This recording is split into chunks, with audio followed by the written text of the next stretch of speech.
Esther. Esther Wamboi Githinji. I'm standing on behalf of the directors, Victorian Girls. I hope I'm audible. You can hear me? I think I want to pick up from where Martin has stopped. I have seen a lot of my friends, Mrs. Minor, we were in fellowship a long time ago, and then we decided to go to the private sector. She started with the primary. We as a family opted to go to the secondary. I think Martin has mentioned a few of the things, but I think I want to come from a different approach. A different approach of, let me sit down first as a parent before I can look at myself as an investor. As a parent, right now my kid has sat for class 8.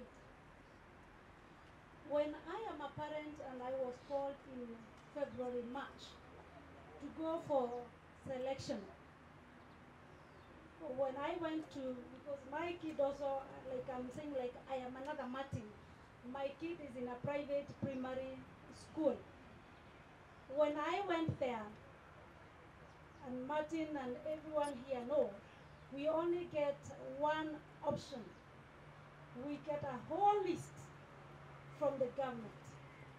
And you are told you have to make a choice between these schools, that is the national, the extra county, and all that category, we are aware.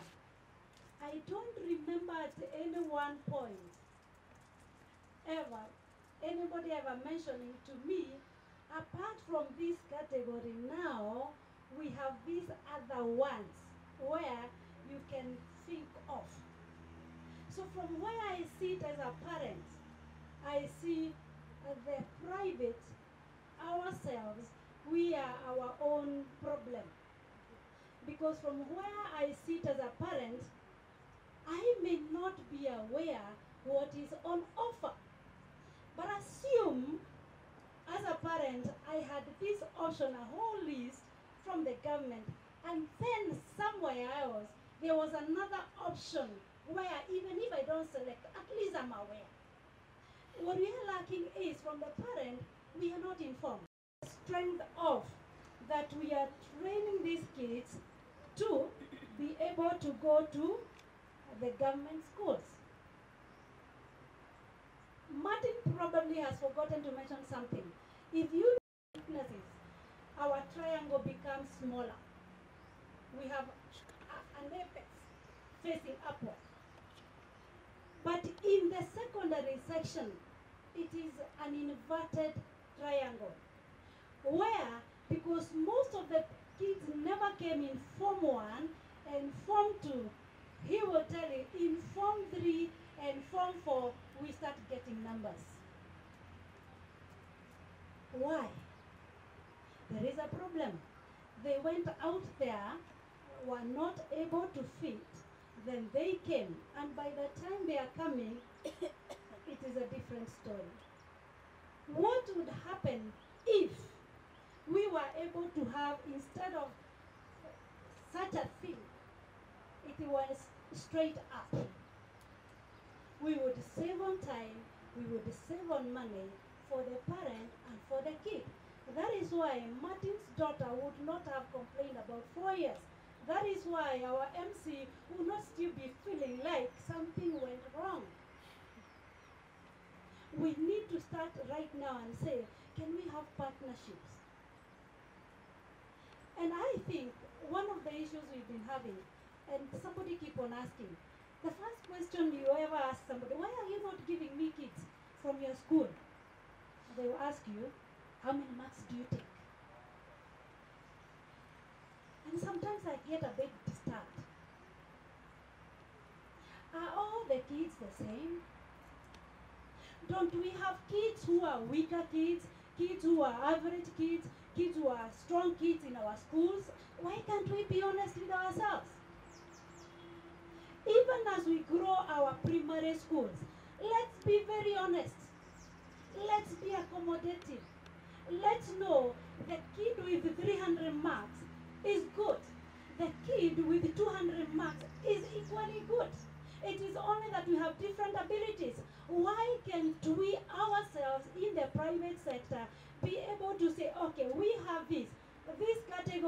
can go there. This category can go there because we have a school for every other grade. Let us look at this parent and look at this kid not just today, not just because we want ourselves to survive, but let us think of growing this kid. Let me take, for example, our school. I know Martin has been taking 400. I don't take 400. Not that I can't take. I had one. I do have a few 300s. 380, 360. But most of our children, the students I have, most of them are 250, 200 and something, 280, 250, 260. And I usually say, what is my best pride? It's not that I was able to just pick that kid, but what value have I added on this 200? We have one girl, for example, who is not very strong. She came in with a 219, not very sharp. And she came unfortunately or fortunately from a private school. Then when she came, we assessed her and we were like, this is not a very strong case. But we offer sign language. And we said, looking at this kid, why can't we try and discover what else she's good in? As we see today, that girl is doing her Form 4 KCSE. But last year she was among the team that went for nationals to present the school in sign language. As she goes out, we have been able to talk to the parent so that we will not go once towards academic, but she will go towards sign language. If that kid was taken in another place, probably because the parents could afford, that girl could completely be lost. We have a girl right now in Form 3 called Purity. Now Purity again is not a strong case. Now you sit her in class and we call them slow learners. She's not able to understand just as quick as the others. So what did we do? We tried to work together with Willie Paul, with the Maid of Dance, Rauka team. When they came, we told them we have a dance club. Why don't we give you the team we are calling the dance from there, see how you can work with this and grow them up. As we see today, that girl is already engaged. Financially, she earns every holiday. She's working with the Rauka team, already earning Form 3. Telling you, she might not have fitted very well in the field of academics, but somebody has given her an opportunity. So this is the kind of offering that when you ask me, how many marks do you take? Now that becomes for me a very difficult question. What I'll tell you, I add value. So let's look at ourselves. How can we help these kids? I'm so enlightened about the TVET courses.